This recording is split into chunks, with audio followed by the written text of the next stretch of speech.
Okay. All right. Welcome, everybody, to Shining Light on Shadows. And I'm excited today, this evening, tonight. Got my special guest, Andy, along. Welcome, Andy, to the podcast.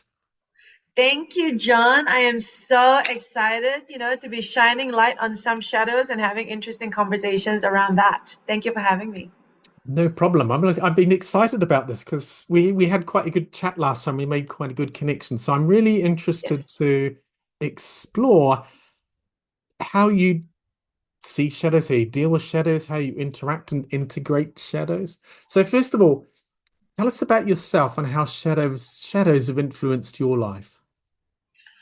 Oh, well, I was born and bred in Malaysia. I moved to Australia when I was 19 for university. I decided to stay on here in this wonderful country to work as a lawyer for 6 years, and then after that, abandoned all my hard-earned qualifications to now be a transformational coach and energy worker 3 years later. So that's like the starting point. Shadows, oh, I love my shadows. They have played a huge part in the work that I do in my journey because in order to do the work that I do, which consists of helping you bring your shadows from the unconscious into the conscious to be embraced and transmuted so that you can create this beautiful life of joy, I have had to be able to do the same from my own shadows and obviously lead by example. And a big reason as to why I'm even working as a transformational coach and energy healer is because of my shadows, the path in which they have guided me. Otherwise, I'd probably be doing something else, something completely different. And when I dealt with my shadows bit by bit, layer by layer, one by one, I allowed myself to I allowed myself capacity to really open up, to be curious, to follow what made me happy. And it led me here to energy healing. And this could look different for everybody. To someone else, it could be I want to go to school to become an accountant. To someone else, it could be I want to open up my own restaurant. So yeah, that's how shadows have influenced so much of my life and so much of what I do at this point. That's a great opening. I think people sort of they first become aware of shadow work and just the word shadow, they think Yeah. that they're dark, but you've actually turned it around. So your shadows, you could call them golden Yeah, rather they than are. dark. So if we go back, you spent 6 years in Australia as a lawyer. In referring to your shadows, what made you come out of that? Was there some big moment in your life, some epiphany or some trauma or an emotional event, or did you just get bored? I think, well, I quit law twice. The first time I thought, you know what, I am so sick of this because I was working as a family lawyer. So I dealt with, divorces, child protection, domestic violence. It was just really, really heavy. And so when I quit law the first time, I thought, I'm going to go travel the world and I'm going to find career inspiration. But then what I found a lot of me, definitely, but career inspiration evaded me for that entire year. And then I thought, okay, you know what? I thought maybe let's give law one more go. Maybe it was too heavy. Maybe if I had something that was less emotional, something that was more detached, more paperwork, so to speak. So I went into wills and estates. God, you could not be more dry than that. And and so yeah, I went into that for 3 years. I deluded myself into thinking, oh, I'm going to become an accredited wills and estates lawyer. I even, for the first time in my life, I created a 5-year plan. But that just went down the drain so fast because when the pandemic hit, I realized, oh my gosh, the only reason I could do this job for as long as I did was because I had parties, I had friends, I had all these like fun activities to kind of like even things out. But when the pandemic hit and I had all of the things that I love taken away from me, and I was just sat there confronting the cold hard misery that I freaking hate this job. And I had great colleagues, by the way. My client to paperwork ratio was fantastic. My work environment was fantastic.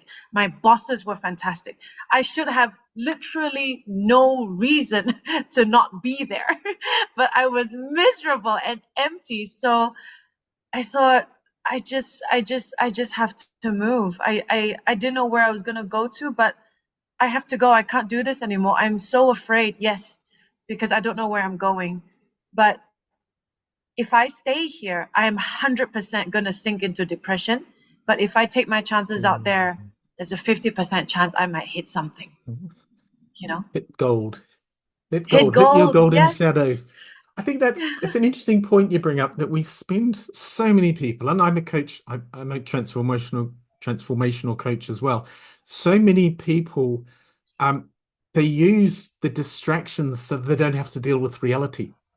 Oh, And yes. it sort of pulls them away. And well, that in your case was the job. Our shadows are the things that we've sort of suppressed because either through inner child when we were really young or culture has told us Mm. that we shouldn't be doing that. And so we suppress them Yes. and we lose that authenticity. And Yes. then we use distractions to distract ourselves from really what we want. So Mm. our shadows, they show up in our unconscious and our non-verbal behavior. So quite often when I'm Absolutely. talking with somebody, I'm getting distracted by their voice, by the words that they're saying and their non-verbal communication, which is saying something else. And I have this dichotomy of who should I be listening to, them or what's really going on that they're actually unconscious about. So that Mm. must have been quite a change. So when you first sort of started to drift away from coach from the law and Mm. that sort of environment, whether what sort of shadows were you dealing with there at that stage? Or what What were you shadow was dealing I with? not What were dealing your with? first, what were some of the major ones that came up for you? The The major first one ones. was it was the fear of judgment, judgment and rejection. Because what would other people Mm, say? You know, mhm, I'm quitting this glamorous job. I'm, going away from the security of great money. What will my parents say? They invested so much in my mhm, education. And you also have to remember, I come from a strict Asian family where they say, where it's like they fully believe that in order to be successful, you have to be a professional. And if you're not a professional, you're nothing. And even mhm, within the range of professional, you only really get five. You get like engineer, doctor, lawyer, investment banker, and something else, like some sort of like actual science or something like that.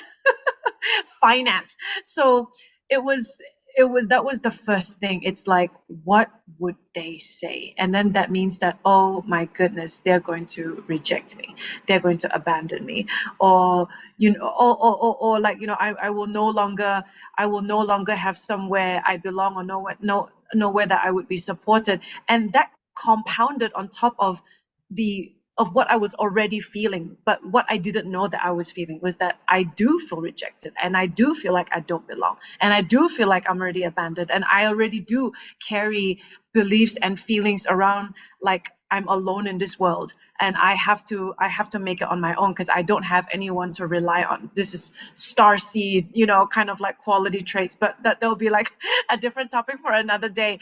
So having those fears brought to the surface and already compounded on the unconscious patterns that I already had. It was just an explosion, John. Like it was a scary explosion.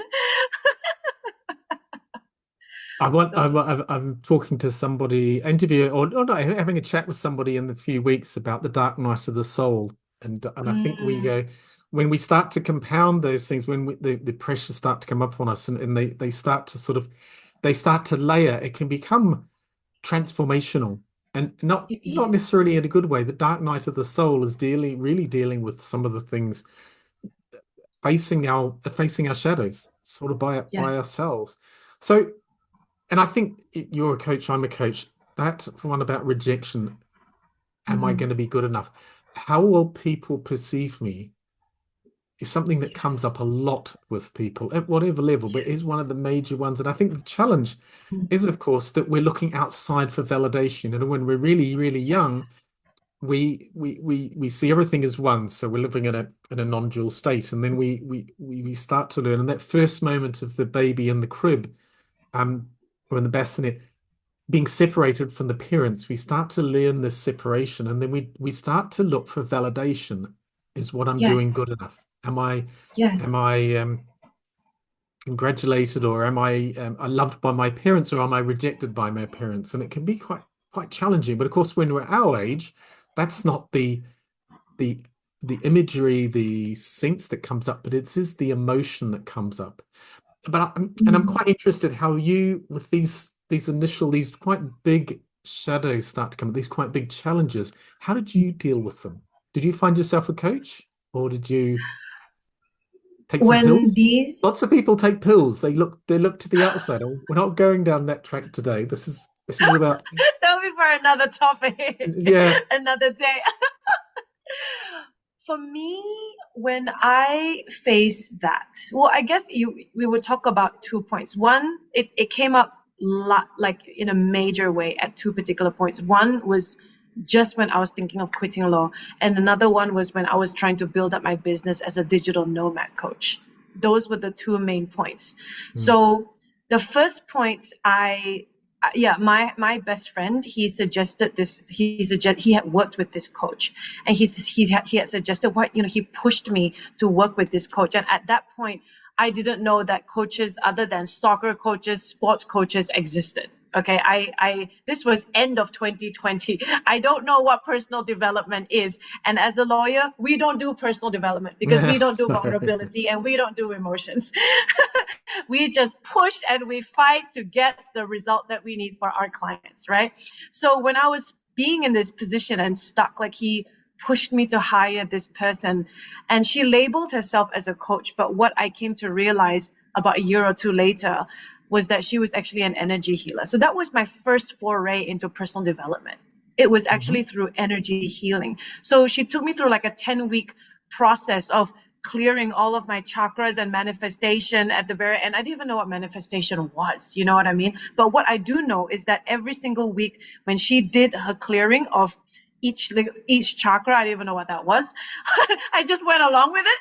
So, and then when she was going through the clearing of each one, I gradually started to feel lighter and lighter and lighter. And so what I realized for me, the way I do shadow work is, I don't, it's too heady from the way I see it, and from what I read online and stuff. It's very heady, it's very intellectual, and so much of it is actually energetic work. It's the emotions, it's what's felt.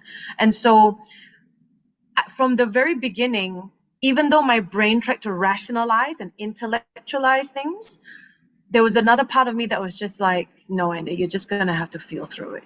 That is going to be your biggest challenge. You have to feel through it.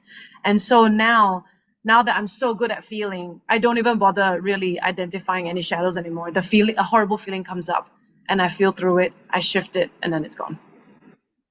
But Fantastic. back then, yeah, it was different. It's yeah, I mean that's quite a big step from being a lawyer, being quite structured like that, to move into coaching, Yeah, especially receiving energy work, which is, yeah, I mean, couldn't be more further apart. So, exactly. And that's the magic. That's the magic of deciding. so you call yourself an energy healer and a transformational coach. What is a transformational coach? For me, transformational coach is the only way that I could really allow it to be wide and vague enough so that I can also incorporate energy healing. So for me, transformational coach, it's you create transformations, or you help your clients create transformations that could look like anything, right? That could look like just going from waking up in the morning being riddled with anxiety to waking up just being really happy. That could look like helping someone express their boundaries. Whereas previously, just the thought of having even one confrontation or having a private chat would send them into tears. And now it's like they're just going, wait, hang on. Actually, I don't agree with this. Would you be open to doing XYZ instead? And Mm-hmm. transformations, it doesn't have to be a big thing. It could just, all it takes is just one simple tweak that allow you to change your state of being. And when you change your state of being, every decision and all the perspectives that you would have from that point onwards is going to be shifted. And that is where miracles happen. That is where the transformation happens. Oh, I did a talk the other weekend about Yeah. inspiration is not transformation. Um, and it came out of going to a personal development trainer. And people would go there for a couple of days for a weekend and they would come away and they'd be floating a couple of inches off the ground. They'd be inspired, Yes. but it wouldn't transform them because a couple of weeks later they would be back to where they were and usually a little bit further behind that because they realized that they touched something, but they Mm, lost it. And then they had to go back to that personal development trainer to get like an injection, like we go to the doctors to get a pill to fix a headache or something. And so that's mm, external. So transformation for me is not looking external. It's that line, Marcus Aurelius, as within, so without. It's not yes. as without, so within. It's as within, so without. So it is Yes. transformation has to happen internally. Yes, And absolutely. a lot of personal development. We learned this. I learned this a long time ago in some training that we were doing with a session with the guy, and we transformed him. He Hmm. was smoking. Now, smoking is what I would call a presenting issue. It's usually Yes. not the problem, it's the behavior, and the person is not their Yes. behavior. It's the smoking is the distraction. Like you had Yes. friends and parties and that you were using that as a distraction for the other things that were starting to bubble up in your life. This guy was smoking, but it Hmm. was dealing with what was going on with him underneath the smoking that Yes. created the transformation. It sort of didn't work too well for us because I finished the session and he was walking out and my colleague said, "Oh, you've forgotten your cigarettes." And he goes, "Oh yeah." He'd actually forgotten they were his cigarettes. There was no connection to them anymore, That which is is great for massive him. transformation. Great for him, but he didn't come back because he didn't need to. That's So much, great. That's the kind of transformation you want to yeah, create. it is for him, but not for us because personal development is about getting people, unfortunately, that and this is inspiration, is getting people inspired to and then it all sort of it's like steam, it just sort of dissipates and you've got to come back again. So it's not transforming, it's just sort of energizing the person and then they lose the energy without you. And it's why a lot of these personal development people turn into gurus because not they don't turn into gurus, they're put on that pedestal by their clients, by the people that they're training because those Hmm. people only get that sense of achievement or that sense of elation by being with them. And that for me is inspiration. Transformation has to be done internally. And this is where the Yes. shadows Yeah. start to come up. So if we Mm. stop the smoking, stop the distractions, which is sort of a little Allow bit the what shadows to inspiration come is. up. Yeah, and this is why quite often people in personal development go on a bit. They start to run into problems because they've let go of they've sort of opened themselves up and the shadows start to come up and they don't know how to deal with them. Mm. Because yeah, it's making me feel uncomfortable this. And I know because self-development's about self-awareness, I know that I'm doing the wrong thing. Why did I do that yesterday? Why did I say that to that person? They're being self-reflective. But that's as far as personal development goes. It doesn't start to go, okay, Mm. what is the trigger? I quite often say, there's an event and a behavior, a reaction. And the gold is in the what happens after the trigger before the behavior. And that's where the shadows start Yes. to come up. And we sense them and feel them, but we Mm. don't really know what they are. We don't really know how to deal with them. So how with Yes. Yes. clients, this Mm. shadows start to come up? How would you Yes. run through a process with a client? So you're talking to them and something they're triggered by something. Or even no, sorry, even before that, how do you get clients to become aware of what's going on for themselves for them? Well, firstly, in order to do that, they would have to know what self-awareness is. That would be like step number one. It's a big And step, that one. It's a big step. I it's think it's it's half a of personal development. self-awareness and developing intuition. Those, I think, for me, are the two foundations. It Developing starts off intuition. with Self-awareness comes first before you can, because self-awareness sounds, intuition is, yes, comes yeah, first. intuition is becoming aware of what's happening, but you have to be Hmm. self-aware to notice that that's what's happening. So how would you kickstart self-awareness in somebody? Well, one of the first things, if they're coming to me, I'm trying to think back to like 2021 when I got that job working as a mindset coach, and I worked with marketing consultants that were made to go and speak to a coach. They had no choice. And so it was part of their company policy, and Oh, that company policy is fantastic. And they knew nothing about personal development. But when we were talking to them, the first thing we would go first with, okay, look, you want to get from A to B. Why are you not at B? And then they will start talking.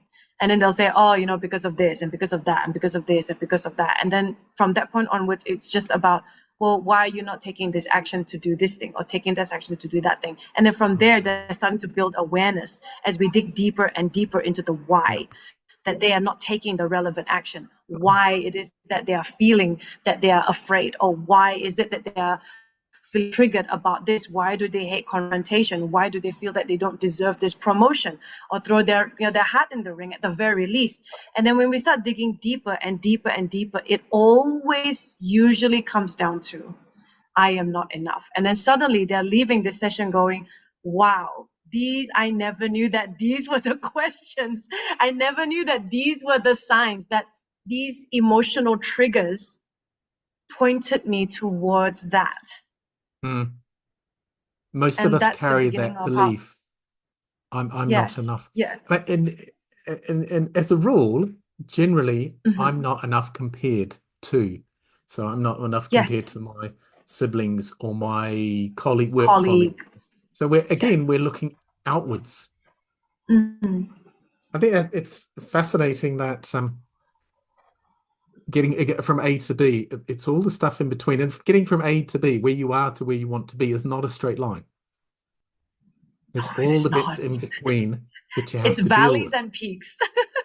Absolutely. And the work I do, have you heard of the we're associated with everybody in the world by six people.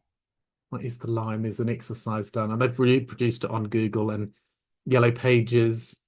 Um, it's the connection of sixes, but Like it's the six way that the degrees of mind works. separation. 6 degrees of It, separation. That's it. Yes, exactly. mhm. That's what happens on the outside, but of course, as within, so without, it's actually how the mind works.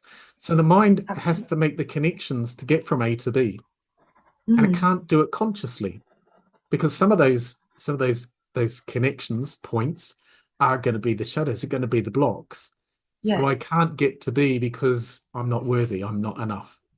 If Mm. we deal with those points, then we're going to struggle to get to B. I call them those New Year's goals, the ones that we write down on New Year's and we put on the shelf, and they sit there until next year because we don't look at the stuff in between that stops us. Yes. Yes, absolutely. Um, And yeah. I think we'll wrap up this one. We're almost out of time here. So this is part one. If people are interested, there'll be a part two. I'll carry on talking with Andi. And I want to talk about surrender and some of the other things that we discussed last time, and going in deeper into our shadows. So, guys, Yeah, if you're let's do listening, that. subscribe, connect down on the link below, and come along. Make sure you listen to part two.